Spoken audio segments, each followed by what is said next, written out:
La primera vegada que vaig veure els molins arribant a la Terra Alta, vaig quedar bocabadat, només de veure les dimensions que tenia allò. I el que més me preocupa de totes les projeccions aquestes que hi ha ara és que el nostre entorn que tenim, que ara és preciós, que deixo de seu.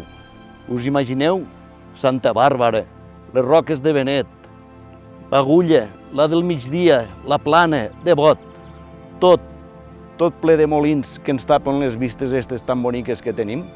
Els parcs eòlics no ens donen res, l'únic que ens trauen és imatge. No ens beneficiem de res, ni en llocs de treball, ni en diners, ni en res. Vull dir, és una cosa que me la implantaran pels segles dels segles, aquí estarà, i el més dolent que hi haurà és que ara tenim una joventut que està treballant la terra, que en un nivell molt alt, i que això desapareixerà. Els molins, ben lluny, ja n'hi ha prou, un altre futur per la Terra Alta. No a la massificació eòlica.